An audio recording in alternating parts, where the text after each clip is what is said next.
पुढची बातमी मकर संक्रांतीच्या आदल्या दिवशी म्हणजे आज भोगीच्या भाजीला महत्त्व असतं। मात्र यंदा भाज्यांच्या किमती वाढल्यामुळे सर्वसामान्यांवर महागाईची संक्रांत आली आहे।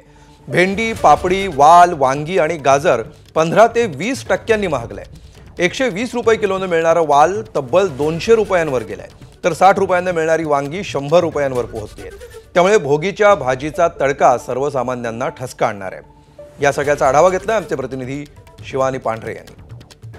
मकर संक्रांतीला भोगीच्या भाजीला प्रचंड महत्त्व असतं। मकर संक्रांतीच्या आदल्या दिवशी ही भाजी प्रत्येक घरात शिजली जाते आणि याच भाजीचं महत्त्व नेमकं काय असतं आणि महत्त्वाचं म्हणजे या भाज्या यंदा महागल्या देखील आहेत। कोणत्या भाजीचं किती महत्त्व आहे किंवा कोणत्या भाजी किती किमतीची आहे आपण त्या दादाकडनं जाणून घेणार आहोत।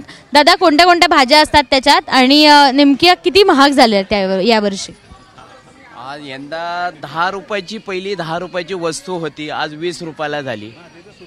गाजर ही पहिले 40 रुपये 50 रुपये किलो होती, आज यंदा 80 रुपये किलो गाजर झाले। ते 50-80 रुपये किलो गाजर झाली। भोगीची भाजी घेतली आहे का? हो घेतली आहे ना, दरवर्षी करतो आम्ही। याला मिसळणीची भाजी असं पण म्हणतात आणि याचं आदल्या दिवशीचं खूप महत्त्व आहे, कारण थंडीत हे खावं आणि नुसती भाजी नाही, त्याच्यात आपण तिळकूट पण घालतो, त्या थंडीत तीळ खायचं म्हणून।